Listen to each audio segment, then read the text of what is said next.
Hospital on wheels Sujana foundation ఆధ్వర్యంలో ఏర్పాటు చేసిన 2 బస్సులు ప్రస్తుతం ఇక్కడే ఉన్నాయి. ప్రైవేట్ హాస్పిటల్స్ ని తలదన్నే రీతిలో లోపల ఎక్విప్మెంట్ ఉంటుంది. చూడడానికి 2 బస్సులా ఉంటాయి, కానీ లోపల ఉండే ఎక్విప్మెంట్ కానీ లోపల ఉండే ఏవైతే వైద్యశాలకు సంబంధించిన ఆ పరికరాలు కానీ లేకపోతే లోపల ఇచ్చే సర్వీసులు కానీ ఇవన్నీ చూస్తే నిజంగా మైండ్ బ్లాక్ అయిపోతుంది. అసలు ఏంటి ఈ మొబైల్ వ్యాన్స్ ఏంటి, అంటే ఈ మెడికల్ వ్యాన్స్ ఏంటి, దీని ప్రత్యేకత ఏంటి, ఎంత ఖర్చు పెట్టారు, ఎంత ఖర్చు నెలకు అవుతుంది, పేషెంట్లు ఎక్కడెక్కడ చూస్తారు, ఈ వివరాలన్నీ కూడా ఈ స్టోర్లో తెలుసుకున్నాం రండి.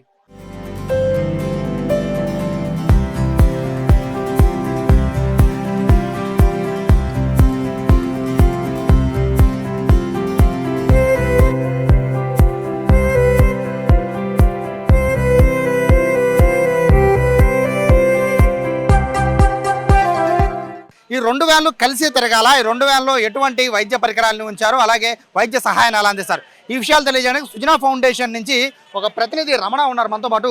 ఈ 2 బస్సెస్ ని కంటిన్యూగా కలిపి తిప్పుతున్నారు కదండి, అంటే 2 బస్సెస్ కంటిన్యూగా ఉండాలా లేకపోతే 2 బస్సులు 2 ప్లేసులు వెళ్తాయా? ప్లేస్లో కదండి, 2 బస్సులు కంటిన్యూస్ గా తిరుగుతాయి. ఎందుకంటే 2 బస్సులు డిఫరెంట్. ఒక బస్సులో ఇది చూడండి, ఇది డాక్టర్ ఛాంబర్. ఇక్కడ డాక్టర్ ప్రిస్క్రిప్షన్ ఇస్తారు, పేషెంట్ని ట్రీట్ చేసి ప్రిస్క్రిప్షన్ ఇస్తారు. ప్రిస్క్రిప్షన్ ఇచ్చిన తర్వాత వాళ్ళకి ఏదైనా ఎయిల్మెంట్ వచ్చిందంటే బ్లడ్ టెస్ట్ చేయాలంటే ఈ పక్క ఛాంబర్ ఉంది చూడండి. ఈ ల్యాబొరేటరీలో ఏంటంటే అన్ని రకాల పరీక్షలు చేస్తారు. బయట ల్యాబొరేటరీ ఏది ఉందో ఆ ల్యాబొరేటరీలో ఏ పరీక్షలు చేస్తారో ఆ పరీక్షలన్నీ చేస్తారు. అంటే యాక్చువల్గా ఇప్పుడు పేషెంట్ లోపలికి వస్తారు సార్, ఇప్పుడు వచ్చాక వైద్య పరీక్షలు చేయించుకొని రిజల్ట్ రావాలంటే ఎంత టైం పడుతుంది? పరీక్షని బట్టి ఉంటుంది. కంప్లీట్ బ్లడ్ పిక్చర్ అంటే ఒక 10 నిమిషాలు ఇచ్చేస్తాం. హెచ్బిఏవన్సి అలాంటి పరీక్షలు అంటే కొంత టైం పడుతుంది. ఏదైనా సరే సాయంత్రం 4కి క్లోజ్ చేసే లోపల రక్త పరీక్షల రిపోర్ట్ ఇచ్చేస్తాం. ఇక్కడ చూసిన తర్వాత వాళ్ళకి మందులు రాస్తారు. మందులు రాస్తే ఏమవుతుందంటే పక్కనే ఫార్మసీ ఉంది. వాళ్ళందరికీ ఏ మందులు రాసినా కూడా అన్ని రకాల మందులు మా దగ్గర ఉన్నాయి. అవన్నీ ఫ్రీ ఆఫ్ కాస్ట్లో పేషెంట్కి ఇస్తాం కోర్స్ అంతా. అది అంటే ఇది డాక్టర్ రూమ్ అండి, డాక్టర్ ఛాంబర్ అంటారు. సో ఇక్కడ నుంచి మెడికల్ టెస్ట్లు రాసిన తర్వాత రిజల్ట్ చూసిన తర్వాత ఎటువంటి ట్రీట్మెంట్ అనేది చూపుతారు, అంతేనా? చూస్తాం రిజల్ట్. మరి క్లినికల్ డయాగ్నోసిస్ చూస్తేనే కదండి రోగం ఏదైనా నిర్ధారించేది. ఆ నిర్ధారించిన రోగాన్ని బట్టి మందులు ఇవ్వటమా లేదంటే ఫర్దర్గా ఏమైనా టెస్టులు చేయాలంటే 2వ వ్యాన్ ఉంది చూసారా, దాంట్లో వ్యాన్ దగ్గరికి వెళ్దాం. అంటే ఇక్కడ ఎటువంటి టెస్టులు నిర్వహిస్తారు? ఎందుకంటే టెస్టులు అనేవి సాధారణంగా మనం సంచార వైద్యశాల చాలా చూసాము. రక్త పరీక్షలు బయట ల్యాబొరేటరీలో లైక్ లిపిడ్ ప్రొఫైల్, ట్రోపోనిన్ అని చెప్పి హార్ట్ అటాక్ వస్తే కనిపెట్టే ఇది ఒకటి. తర్వాత ట్రైగ్లిజరైడ్స్ లిపిడ్ ప్రొఫైల్లోనే వస్తుంది సపరేట్గా.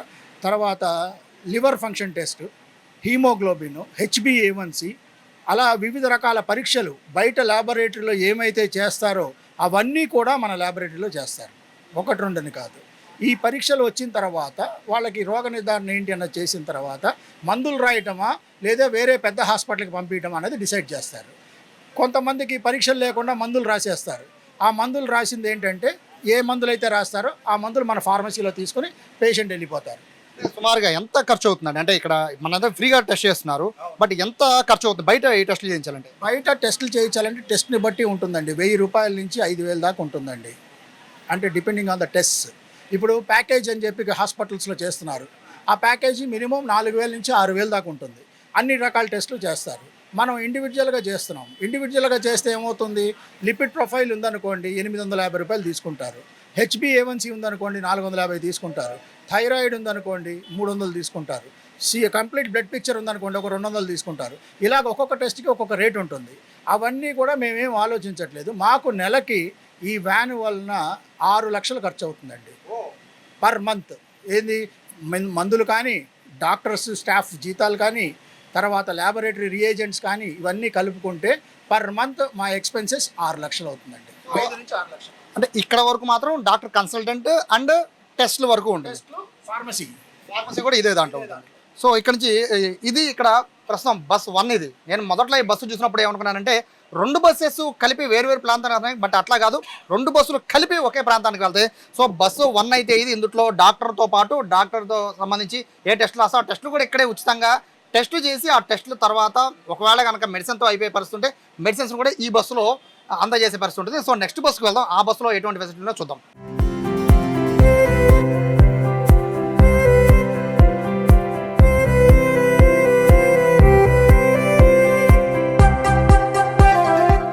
వ్యాన్లో పరీక్ష చేసి ఎవరికైనా ఏదైనా ఎయిల్మెంట్ వచ్చి ఎక్స్రే తీయాలనుకున్నారు అనుకోండి, మేము ఇక్కడ ఎక్స్రే ప్లాంట్ ఒకటి పెట్టేశాం. కంప్లీట్ బయట ఎక్స్రే ఎలా ఉంటుంది, మొబైల్ ఎక్స్రే కాదు ఇది, ఇది complete x-ray plant with lead sheets coverage.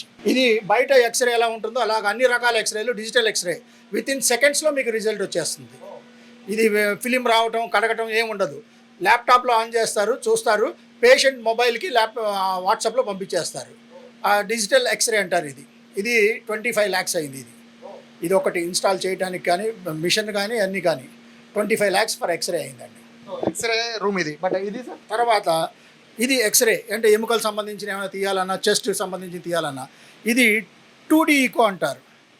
Heart scan, heart ailment ఏదైనా ఉన్నప్పుడు ఇది 2D ఈకో మిషన్. ఈ 2D ఈకో అన్నది ఏంటంటే గుండెకి సంబంధించిన అన్ని పరీక్షలకి మూలం. గుండె ఎలా పనిచేస్తుందని తెలుసుకొని దాని తర్వాత ట్రీట్మెంట్ కావాలంటే వేరే హాస్పిటల్కి వెళ్తారు. ఇక్కడ ఈసీజీ అన్నది ప్రతి వాళ్ళకి అవసరం అవుతుంది ఈ రోజుల్లో. ఈసీజీ తీసిన తర్వాత ఈసీజీలో తేడా ఉంటే 2D ఈకో తీస్తారు. 2D ఈకో తీసిన తర్వాత వాళ్ళకి ఇంకా ఫర్దర్ ఏమైనా ప్రాబ్లం ఉండి వాల్వ్స్ ఏమైనా రిపేర్ వచ్చినాయంటే వాళ్ళని యాంజియోగ్రామ్ కోసం మేము కోఆర్డినేటర్స్ని పెట్టాం కదా, ఆ హాస్పిటల్కి వెళ్ళి డైవర్ట్ చేస్తాం. ఇక్కడ అంటే డాక్టర్ ఇక్కడే ఉంటారు, అదే ఈ 2 వ్యాన్లోనే డాక్టర్ ఉంటారు, ఇక్కడే మెడిసిన్ ఇక్కడే రాస్తారు, టెస్ట్లు ఇక్కడే రాస్తారు, స్కానింగ్ ఇక్కడే చేస్తారు, అన్నీ ఇక్కడే. మాకు 9 మంది స్టాఫ్ ఉంటారండి ఇక్కడ. ఒక డాక్టర్, ఒక ల్యాబ్ టెక్నీషియన్, ఒక ఫార్మసిస్ట్, ఒక ఈసీజీ టెక్నీషియన్, ఒక 2D ఈకో టెక్నీషియన్, ఒక ఎక్స్రే టెక్నీషియన్, ఒక డేటా ఎంట్రీ ఆపరేటర్, 2 నర్సులు.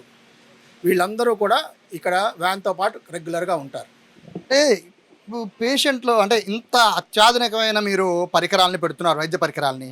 సో అర్బన్ హెల్త్ సెంటర్కి వెళ్ళే అవకాశం కూడా ఉండదు మోస్ట్, ఎందుకంటే దానికన్నా అత్యాధునిక పరికరాలు ఉన్నాయి. సో ఇప్పుడు మరి అర్బన్ హెల్త్ సెంటర్లో పరిస్థితి సార్, అంటే అక్కడికి వెళ్ళలేని వాళ్ళు ఇక్కడికి రావాలా లేకపోతే? అలా కాదండి, ఇది మేము క్యాంపు కండక్ట్ చేసేది ఎట్లాగంటే కాన్స్టిట్యున్సీలో 12 అర్బన్ హెల్త్ సెంటర్స్ ఉన్నాయండి. ఈ 12 అర్బన్ హెల్త్ సెంటర్స్ని అనుసంధానం చేసుకుంటూ డిఎంఎండ్హెచ్ఓ దగ్గర నుంచి మేము ఒక లిస్ట్ తీసుకున్నాం, ఏ ప్లేసుల్లో చేయాలి అన్నది, స్లమ్ ఏరియాస్లో చేయాలన్నది.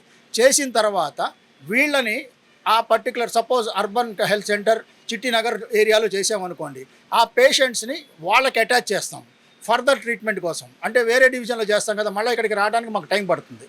ఆ ట్రీట్మెంట్ కోసం వాళ్ళని ఏం చేస్తామంటే అర్బన్ హెల్త్ సెంటర్లో ఒక 1 monthకి మెడిసిన్స్ ఇచ్చేస్తాం సార్, ట్రీట్మెంట్ ఇస్తాం. ఫర్దర్ ఇన్వెస్టిగేషన్స్ ఏమైనా కావాలంటే అర్బన్ హెల్త్ సెంటర్ నుంచి వాళ్ళు వెళ్తారు. ఇది మెయిన్గా ఏంటంటే అవేర్నెస్ క్రియేట్ చేసి అర్బన్ హెల్త్ సెంటర్ మీద వీళ్ళ దృష్టి సారించేటట్టు చేయడం కోసం. వీళ్ళు ఏంటంటే ఇప్పటిదాకా ఈ కాన్స్టిట్యున్సీలో 80% మైగ్రేటెడ్ అండి. అంతా ఒంట్లో బాగాలేకపోతే ఆర్ఎంపీ దగ్గరికి వెళ్ళి ఒక ఇంజెక్షన్ చేయించుకొని వర్క్కి వెళ్ళిపోతున్నారు. మొత్తం రిలాప్స్ అయ్యి వాళ్ళకి క్రానిక్ కేసు అయ్యేదాకా ఎవరూ ఉండట్లేదు ఇక్కడ. వాళ్ళు వచ్చేటప్పటికి ఏమవుతుంది, ఖర్చుతో కూడిన పని, చాలా ఖర్చు అవుతుంది మొత్తం క్రానిక్ అయ్యేటప్పటికి. సో ఇవన్నీ దృష్టిలో పెట్టుకొని ఎమ్మెల్యే గారు ప్రివెంటివ్ సిక్నెస్ అనే స్లోగన్తో ఇవి మొదలుపెట్టారు. ఇప్పుడు మీరు అక్కడ దాదాపు 6 లక్షలు అవుతుంది అన్నారు, ఏది 2 వ్యాన్లకు కలిపి 6 లక్షలు, 6 లక్షలు అవుతుందండి. సో ఇక్కడ మీరు అంటే అక్కడ మీరు చెప్పారు ఏది మనకి ల్యాబ్లు అవన్నీ కూడా అక్కడ ఉన్నాయి, ఆ టెస్ట్ల వరకు ఓకే.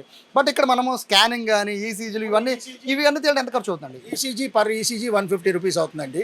2D ఈకో 1500 అవుతుంది, ఎక్స్రే 200 అవుతుందండి. 200 నుంచి 300 ఎక్స్రేని బట్టి. పర్ మన ఒక మనిషికి ఒక 1000 రూపాయలు ఖర్చు అవుతుందండి. ఇక్కడ 1000 కాదు 2000 ఖర్చు అవుతుంది. అది అలాగా మనం ఎంతమంది వస్తే అంతమందికి మనం ఖర్చు చేస్తాం. ఇక్కడ ఏంటంటే అక్కడ మందులు అవన్నీ ఖర్చు అవుతాయి ఎక్కువగా, ఇక్కడ మిషనరీ ఇన్స్టాలేషన్కి ఖర్చు అవుతుంది. 2D ఈకో 20 లక్షలు, ఎక్స్రే 22 లక్షలు, ఈసీజీ ఒక 12 లక్షలు. ఇది మేము ఇన్వెస్ట్ చేసింది ఇక్కడ. ఎక్కడెక్కడ అంటే వ్యాన్ అనేది బేసిక్గా నియోజకవర్గం చాలా పెద్దదండి. సో ఇంకోటి మీరు చెప్పినట్టుగా వెనకబడిన ప్రజలు చాలామంది ఇక్కడ ఉన్నారు, అలాగే వలస వచ్చిన వాళ్ళు చాలామంది ఉన్నారు. సో వాళ్ళందరూ గవర్నమెంట్ హాస్పిటల్ కిక్కిరిసిపోతూ ఉంటుంది నియోజకవర్గంలో నాకు తెలిసి. సో వీళ్ళందరినీ ఈ 2 వ్యాన్లు మేనేజ్ చేయగలవా? అంటే ఒకేసారి మొత్తం నియోజకవర్గం అంతా రారు కదండి. ఒక కాన్స్టిట్యున్సీకి ఒక డివిజన్లో ఉంది. ఇప్పుడు రేపు స్టార్టింగ్ 42వ డివిజన్ ఉందనుకోండి, 42వ డివిజన్లో హెచ్బి కాలనీలో పెడతాం. దానికి ముందు రోజు చెప్పి ఈ కాలనీలో ఈ రోజు నుంచి వ్యాన్ వస్తుందంటాం. ఆ రోజు ఆ కాలనీ వాళ్ళే వస్తారు. అలాగా ప్రతి ఏరియాకి వెళ్తాం మేము. 22 డివిజన్లకి వెళ్తాం. 22 డివిజన్లకి ముందు రోజు చెప్తాం మేము ఏ ప్లేసులకి ఎప్పుడెప్పుడు వస్తామన్నది. మేము ప్రతి శనివారం ఆదివారం క్యాంప్స్ కండక్ట్ చేస్తాం. దానికి ముందు ప్రోగ్రామే మేము సుజనా మిత్ర అని పెట్టాం కదా, వాళ్ళు ఏం చేస్తారంటే వాళ్ళు ఇన్ఫామ్ చేస్తారు. సపోజ్ 53వ డివిజన్లో రేపు పెడుతున్నాం అనుకోండి, ఇవాళ వెళ్ళి అక్కడ ఉన్న వాళ్ళందరినీ వాళ్ళ లోకల్ లీడర్స్తో కలిసి మాకు ఇన్ఫామ్ చేస్తారు. చేసిన తర్వాత వాళ్ళకి ఈ క్యాంప్ జరుగుతుంది అని చెప్పిన తర్వాత వాళ్ళు ఆ క్యాంప్ దగ్గరికి వస్తారు. ఇప్పుడు ఈ 2 వ్యాన్లకి ఈ తయారీ దగ్గర నుంచి మొదలు పెట్టిన ఎక్విప్మెంట్ వరకు మొత్తం ఓవర్ ఎంత ఖర్చు అయిందండి? 1,35,00,000 నుంచి 1,50,00,000 దాకా అయిందండి. ఇప్పుడు సపోజ్ మీరు 50 డివిజన్లో పెట్టారు, 49 డివిజన్లో ప్రజలకు ఏమైనా అర్జెంట్ రావాల్సి వస్తే అక్కడికి రావచ్చా? ఎవరైనా రావచ్చు. ఇప్పుడు 53లో పెట్టాం కాబట్టి అక్కడే రావాలనే లేదండి, ఇది జనాలందరికీ. వాళ్ళు రావచ్చు. అక్కడ ఏదైనా ప్రాబ్లం ఉందనుకోండి, డాక్టర్ దగ్గరికి వెళ్ళే బదులు అక్కడికి రావచ్చు, అదేం ప్రాబ్లం లేదు. టైమింగ్స్ ఏమైనా ఉన్నాయండి దీనికి? మార్నింగ్ 9 నుంచి ఈవినింగ్ 4 వరకు అండి టైమింగ్. 4 తర్వాత వైండప్ అయిపోతుంది. సో అంటే ఈ సుజనా ఫౌండేషన్ ద్వారా ఇవన్నీ చేస్తున్నారు కదండి. సో ఈ మందుల ఖర్చులు కానివ్వండి, లేకపోతే ఇవి కానివ్వండి, ఒక సపోజ్గా మీరు అంటే మీ టార్గెట్ ఎంతమంది పీపుల్కి రీచ్ అవ్వాలని మీరు అనుకున్నారు? మేము పర్ డే మ్యాక్సిమం చేయగలిగేది 60 నుంచి 70 మందికి చేయగలమండి. ఎనీ డే మ్యాక్సిమం ఎంతనే లేదు, మేము జనాలందరినీ కలుద్దామని, కాన్స్టిట్యుయెన్సీలో అందరికీ ట్రీట్మెంట్ ఇద్దామని. మాకు ఇంతమందినే చూడాలని చెప్పి 1000 అవ్వంగానే 1000 మంది అనుకుని 1000 అవ్వంగానే తాళం వేయటం ఏమి ఉండదు. మేము ఎక్స్టెండ్ చేస్తాం. అవసరమైతే ఇంకొక 2 రోజులు కూడా మేము పెడతాం. 2 రోజులని ఇప్పుడు ఇది మొదలండి, ఈ మొదలుకి మేము 2 రోజుల నుంచి మొదలు పెడతాం. అవసరమైతే 30 రోజులు చేస్తాం. సుజనా ఫౌండేషన్ ఆధ్వర్యంలో దాదాపుగా 1,50,00,000 రూపాయలు ఖర్చు పెట్టారంట. ఈ 2 మొబైల్ వ్యాన్స్కి 1,50,00,000 ఖర్చు పెట్టడమే కాదు, నెలకి 6 లక్షల రూపాయలు మెయింటెనెన్స్కి అవుతుంది అని చెప్పి చెప్తున్నారు. సో దీన్ని వెంకయ్యనాయుడు ప్రారంభించారు. స్థానిక ఎమ్మెల్యే సుజనా చౌదరి ఆధ్వర్యంలో ఇది నియోజకవర్గం మొత్తం కూడా తిరుగుతుందని చెప్తున్నారు. ముఖ్యంగా డివిజన్లో తిరగడమే కాదు, అర్బన్ ప్రైమరీ హెల్త్ సెంటర్స్ని అనుసంధానం చేయడం కోసం దీన్ని పెట్టామని చెప్తున్నారు. చాలామంది దీన్ని యూటిలైజ్ చేసుకోమన్నారు. చూడడానికి మాత్రం చాలా అద్భుతంగా ఉంది. గవర్నమెంట్ హాస్పిటల్ లేని ఫెసిలిటీలన్నీ కూడా ఈ బస్సుల్లో ఉండడం అనేది వీటి ప్రత్యేకత. కెమెరా పర్సన్ కృష్ణతో సాయి, సుమన్ టీవీ, విజయవాడ నుంచి.